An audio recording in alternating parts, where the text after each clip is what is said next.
Good evening, explorers. I'm Explorer Torie, and welcome to another episode of Native Nevada Nature, where you can explore nature right from the comfort of your own home. This is a presentation brought to you by the Nevada Conservation League, where I highlight one plant or one animal species each week. If you have any questions throughout the presentation, go ahead and type them in the Facebook comment section if you're watching this live, and I will get to them at the end of this presentation. If you're new to this is an all-age educational presentation where you can learn, watch, and love some of these great plants and animals. So I hope you enjoy. Today, I want to give a quick shout out before we begin to TJ Donna, who was the first person to guess our mystery animal. We had this clue: who lives in the burrow? From this picture, you could see I put in a feather and a pellet. Well, feathers are usually on birds, and pellets are what owls excrete. It's their waste. So with those clues, I'm glad that you guys were able to guess that it is the burrowing owl that we're talking about today. Burrowing owl, which is Athenae cuicularia. There are two subspecies of burrowing owls here in America. There is the Florida burrowing owl, but today we're going to be focusing on the western burrowing owl, which you can find pretty much all across the United States, mostly in the western United States. The genus, which is Athenae, which is from little owl, which is closely associated with the Greek goddess Athena. And usually owls are depicted with her. Her original role as the goddess of the nights might be explained why she's usually with owls. Cunicularia, which is Latin for miner or burrower, which basically means a little burrowing owl. The subspecies name Hypocagene, which means underground vault, might also indicate that this is a burrowing animal. There are over 30 different subspecies of burrowing owls all across the Americas, but the two can only be found in America. All the other ones are below Mexico into the Caribbean islands, central North Mexico into the South America. But let's talk about how to identify the western burrowing owl. So first off, they are one of the smallest owls in North America. So if you see yourself seeing some small owls, it's probably it. They have long legs, as you can see in the picture on the left with him walking, and short tails. Their head is rounded and does not have ear tufts like some of the owls do.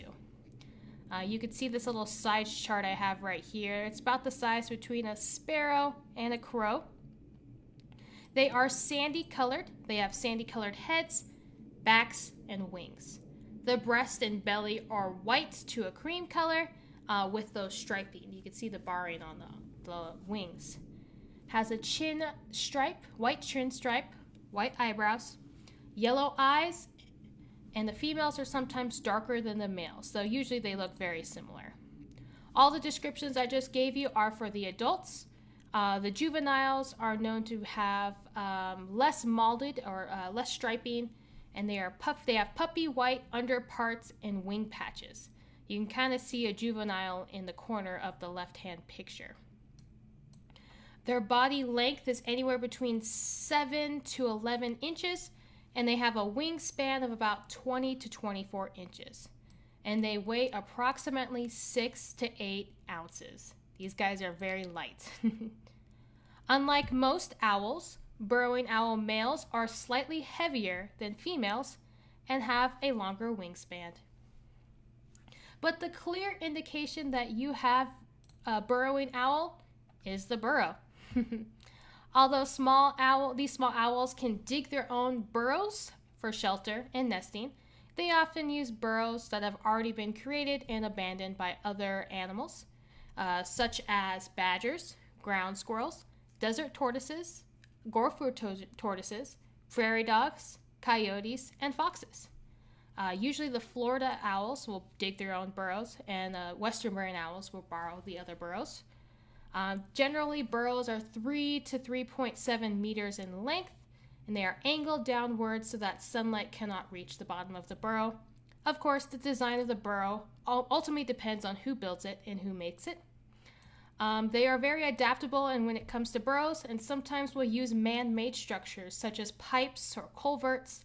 Sometimes they're found in construction sites. They love little corners, little holes that appear in those areas. And they will usually have multiple burrows, areas where they can retreat to in multiple occasions, and different nesting burrows as well. Because burrowing owls use the abandoned burrows of colonial species such as prairie dogs, sometimes they have a semi-colonial existence where they'll inhabit with other beings in their burrows. These owls roost in a depression in the ground or in the mound of the nest site. The males can choose a separate roosting burrow site if needed, and they'll roost in shrubs and trees, but usually that's not very common. And as you can see in this video right here, this guy ferociously digging his own burrow. All right, so here's a map of the current breeding range of the western burrowing owl. You could see how very much widespread it is. This, once again, is just the breeding areas. The western burrowing owl will migrate from north to south.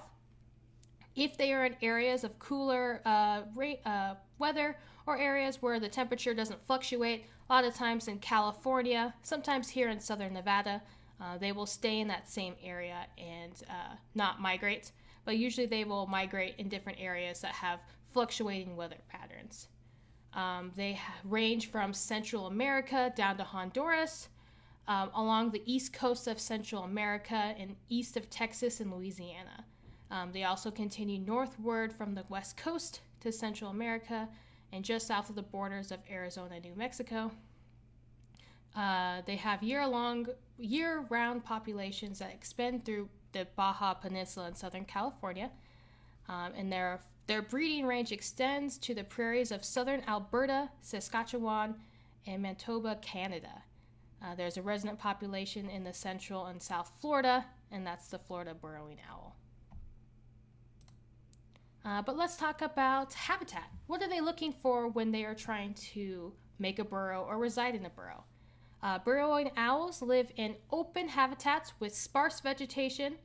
This is usually prairies, pastures, deserts, substrate, even airports. They love areas that are open canopied, sparse ground vegetation, and trees. They have very good vision, and so they need a good field of vision around their area, so they don't want it to be inhabited with a bunch of plants and trees. Habitats that are generally great are agricultural lands, grasslands, prairies, and plains. But sometimes those definitions fit into our man-made structures. So you'll find them on urban vacant lots, airports, golf courses, fairgrounds, and construction sites. Burrowing owl home ranges are estimated to be 45 hectares to 240 hectares. Huge. The territory around their nest ranges much smaller. It's about a mile squared. The difference in variation, of course, is probably due to the landscape, the availability of prey, how far apart the abandoned burrows are from each other, and it will vary on all those different fronts. But usually they're looking for sparse vegetation, lots of open areas. But let's look at the life of a burrowing owl. What is it like to be a burrowing owl day to day? So first off, burrowing owls are diurnal, which means that they are active during the day, which is usually different from most owls that are nocturnal. They usually concentrate their hunting activity around sunrise and sunset. The species will spend a lot of their time during the day stretching and preening. Sometimes they will clean themselves off if there's a puddle nearby, or if they need a dust bath to keep their feathers nice and clean. Keep mites out of their feathers as well. Burrowing owls generally stay low to the ground or near it. They perch near the nest site, mound, or a low fence or nearby shrub. They walk, hop, and run, just like you could see in this video right here, in search of insects and small mammals. And burrowing owls also use a flight approach to hunt prey by taking to the wing and hovering above the ground to search for prey. They also use flight to escape predators and to defend their nest site. Their burrowing area usually is filled with twigs and feathers at the entrance. Sometimes they've been known to have cow pies or other foul-smelling things to kind of take the trail off their nest. All right, so as you guys know, owls are very good with their sights and sounds. So I wanted to give you guys a preview on this. So adult burrowing owls have been identified to having 13 unique vocalizations, and the juvenile birds having only 3 local vocalizations. Usually consist of defense calls, food begging, whines, and distress calls. Their primary song is a 2-note cuckoo, or at night a kahoo, with higher pitches as well. This 2-note song is used by the male for establishment of pairs, terrestrial defense, and pre-mating rituals. When defending the nest, they can scream, cluck, and clatter. They have other non-vocal methods of communicating, such as bill snapping, wing flapping for distress. Burrowing owls, they have binocular vision, and their field of vision is about 110 degrees. And just like other owls, they are capable of turning their head 270 degrees. It's pretty crazy. Now I want you explorers to turn up your headphones.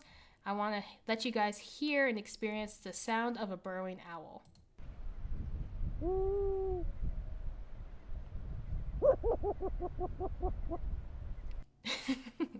It kind of sounds like chuckling, doesn't it?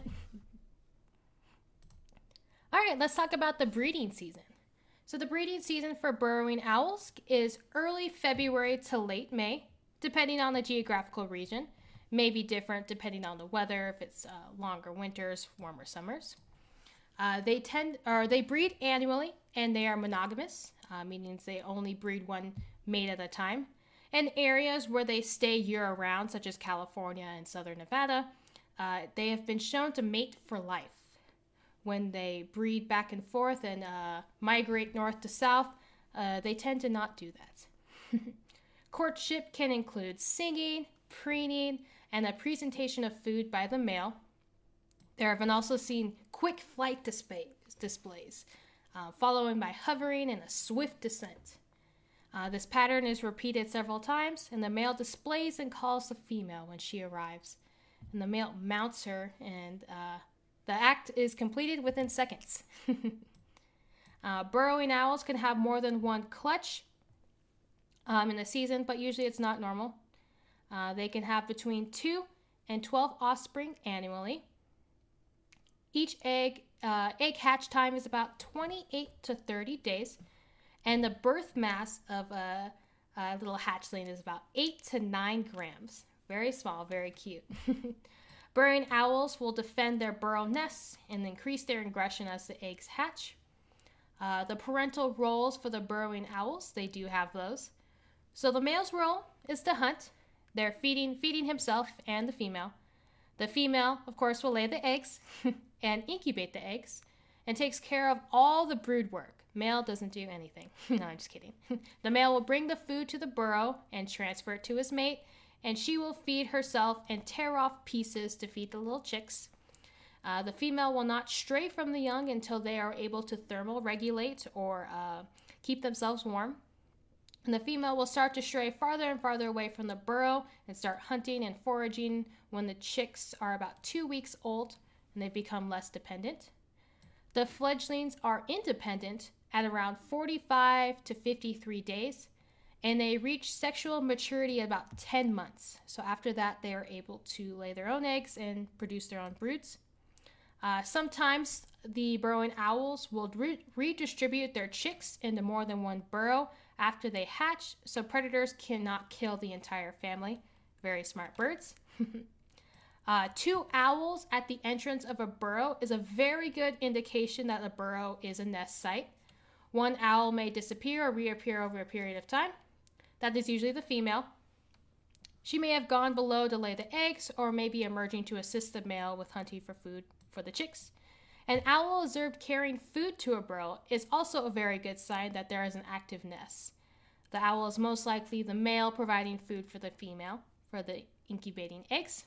So if you see any of those signs in a big hole, try to leave it alone. Allow the female to do her thing and the chicks to survive. All right, let's talk about the community. What role does the burrowing owl play in our ecosystem? So burrowing owls consume a variety of insects. 90% of their diet is arthropods, which include grasshoppers, crickets, and beetles. They will eat small mammals, such as mice, ground squirrels, small birds, and sparrows. They are very resourceful hunters, though.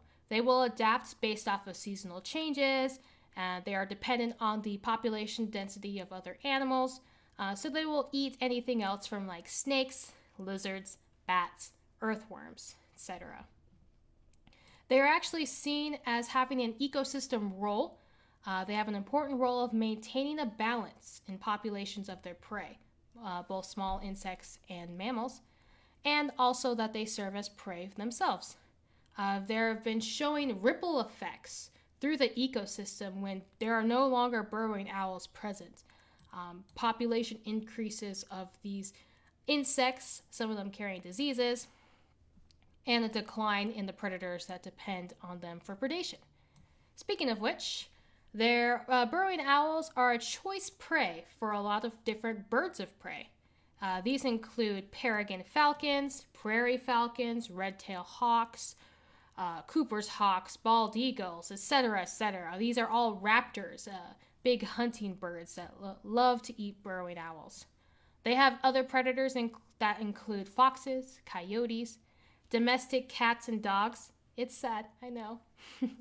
Badgers, possums, bobcats, cougars, weasels, skunks, even humans. Humans are considered predators because farmers will fill their burrows in their pastures, try to get rid of them. Reptiles will also take eggs from the nest as well, so they're considered predators. But usually the burrowing owl will try to protect their nest as best as possible, doing flapping of their wings and bill snapping to try to deter any predators. All right, let's talk about culture. What's the role that burrowing owls played in culture? So cowboys, sometimes called these howdy birds, because they seem to nod in greeting from the entrances of burrows in prairie dog towns. These guys were widespread across the West, so they had a lot of interactions with the cowboys as well as the local Indians. The Hopi tribe of Native Americans, they called the burrowing owl Koko, which means watcher of the dark. They believed to be associated with the god of dead, guardian of fires, and protector of all things underground. There's an American Indian tribe in Utah and Nevada that they believe the burrowing owl to be a protective spirit for brave warriors. Owl feathers were worn by warriors, and rattles were covered with owl skins to frighten off their enemies. This petroglyph in the picture is called the Spettus owl. This was salvaged along the Columbian River just before the Dallas Dam flooded in 1956. This carving is displayed at the Horse Thief Lake State Park in Washington. Although it's not specifically stated that this was a burrowing owl, but since it's a cute, very small owl, you could probably assume it to be. According to the legend of the Spettus owl, this carving was placed on a rock to serve as the protector of the water devils and the monsters that could pull a person into the water. The owl on the rock may have also indicated the ownership of that location for fishing. But let's go even further. Let's look at burrowing owls in the fossil record. So I wanted to show you guys this really cool picture. So this chunk of rock is actually a fragile fossilized bone of an ancient owl. It is 48 million years old. And this was found in southwestern Wyoming in 2007. It's crazy.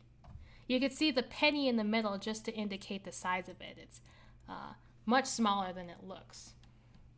So owls, surprisingly, have been around for a very long time. They don't actually know when owls first emerged. They definitely weren't there at the beginning of the Cretaceous period. But the time immediately after the Cretaceous Paleogene extinction, which is about 66 million years ago, owls are there. There have been fossils of burrowing owls observed in the Upper Pliocene deposits in Idaho and Kansas. And those are believed to be 5 million to 2 million years old. So these guys are ancient little guys. So we talked about the past. Now we got to look toward the future. Let's take a look at the conservation status of the burrowing owl. Before we begin, I wanted to show you guys this map. It shows the overall spaces of vulnerability status for these areas, for the burrowing owl in these areas.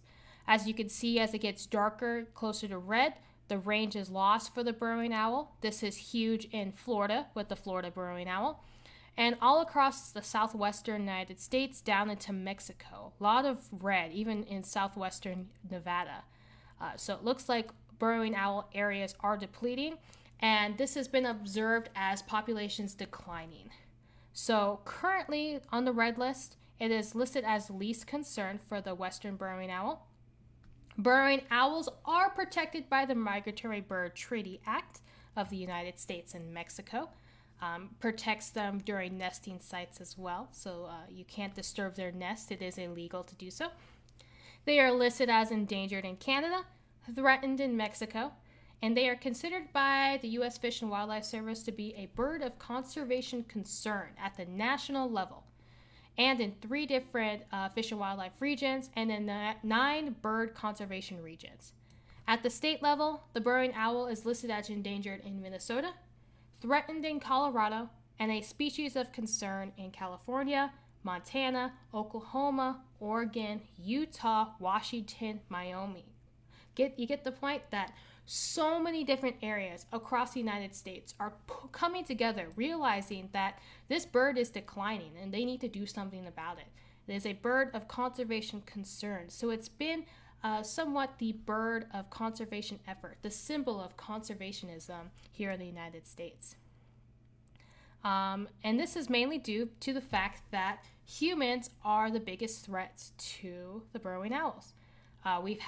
They've had tons of habitat loss to the encroachment of humans. We've been taking over their lands due to livestock grazing, mining, urban expansion. Construction is a huge thing. So you always want to make sure that you don't have burrowing owls in your area before you do any construction, or to wait until their nesting is done before you move them out. So huge, very vulnerable, always declining.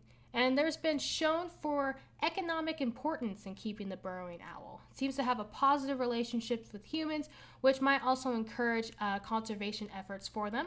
There are birding festivals in late February that celebrate the burrowing owls as they emerge. They bring birders from all around the country to watch these birds. This generates a huge economic value for the communities that put on these festivals. A lot of them happen in Florida for the Florida burrowing owl. You can learn more at the Cape Coral Friends of Wildlife website. A lot of these different areas are dedicated to the protection, prevention, education of these owls, and put them on the map in engagement and show rules for viewing burrowing owls in the counties that they reside in. They say the key is the preservation of native grasslands and populations of burrowing mammals is actually ultimately very crucial for the conservation of burrowing owls.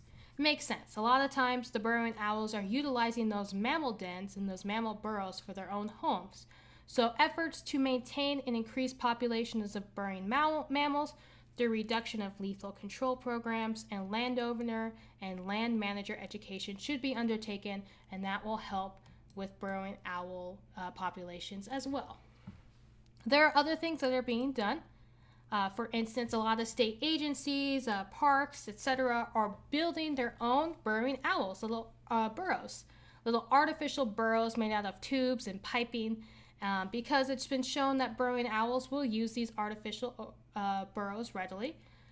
So if you want, you can actually build your own. If you have a large area of land and you may have observed these birds wandering by, I could definitely give you the resources to build your own artificial burrow. Give these guys a little safe place to reside in and be free of burdens such as urbanization and construction. So you might observe these in different areas. I have seen them a lot around southern Nevada.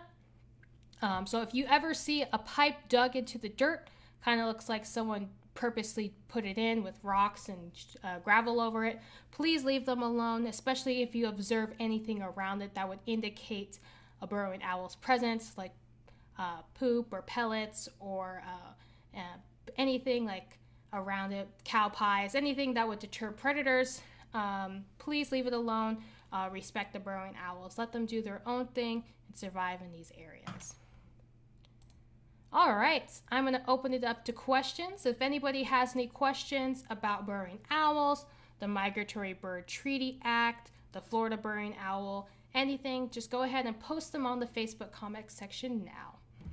Looks like we already have a couple of questions.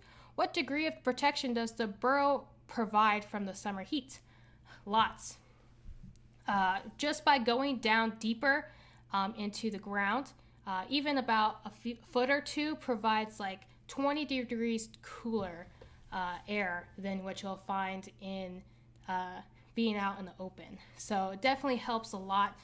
They probably won't be out during the hottest parts of the day, or they might be in the shade. They are able to thermoregulate, unlike a lot of burrowing animals like the desert tortoise, so they can cool themselves down or warm themselves up.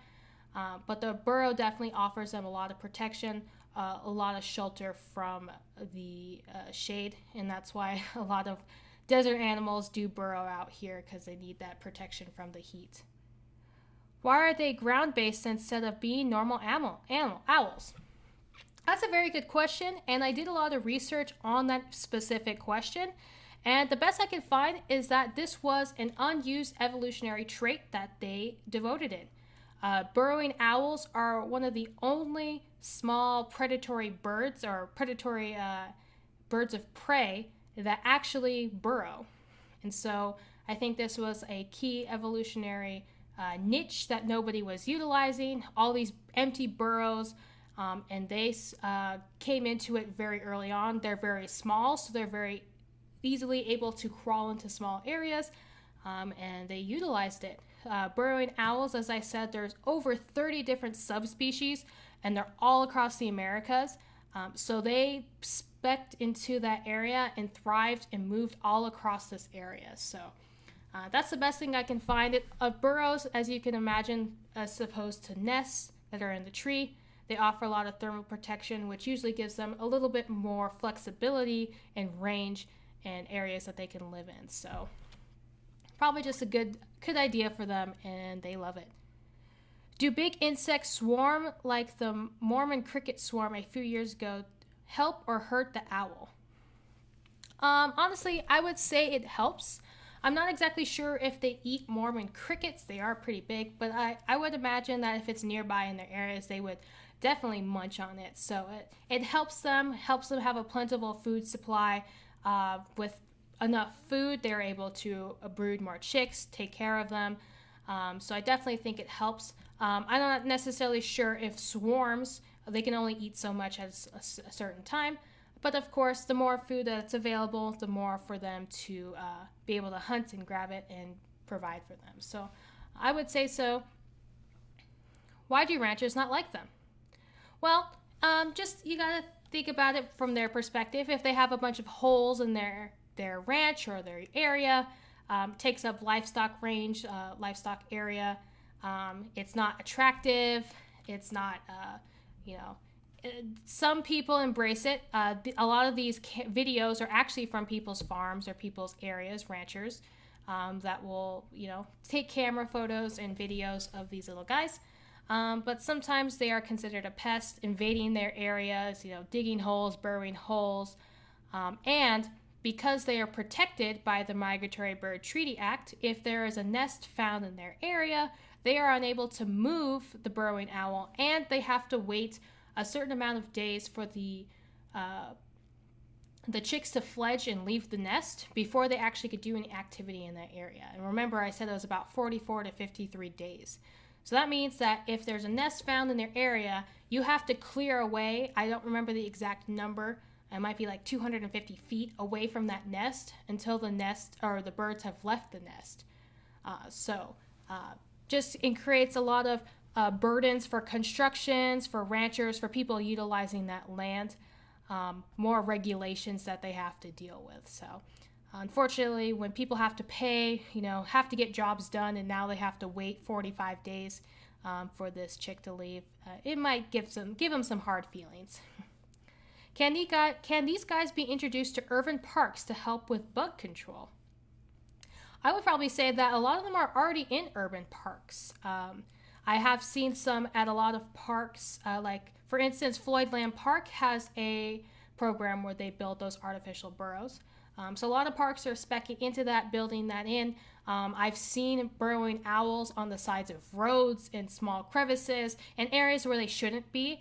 So if we encourage local parks, local places, especially areas around desert parts here in southern Nevada, even in northern Nevada, edges of wildlife area, we could definitely encourage the burrowing owls to have safe areas. Of course, the other argument is that having a lot of artificial burrows at parks gives the opportunity for people to mess with them or graffiti them, vandalize them, or negatively impact the burrowing owl population. So that's something else to consider. I think the best way is to make them inconspicuous.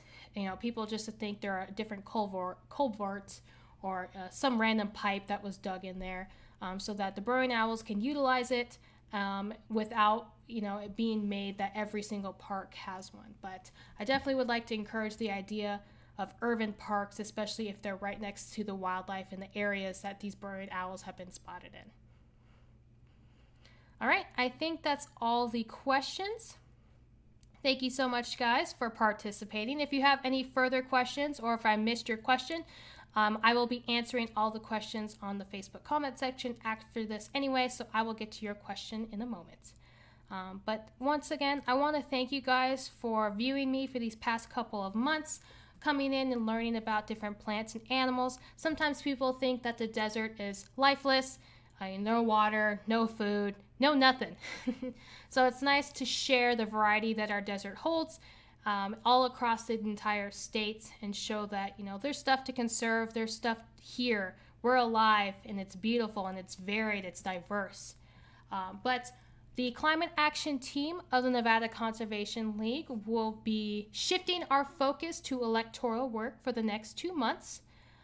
In the meantime, please keep an eye out for new content on the Nevada Conservation League page, and I will let you know when we will get back to our regular programs. This includes Conservation Storytime, Native Nevada Nature, and our Conservation Podcast series. So once again, thank you guys for joining me these past couple of weeks, for the past couple of months, and I will see you guys back in November to learn more about our native nature. But until then, please keep on exploring, explore safely. Thank you.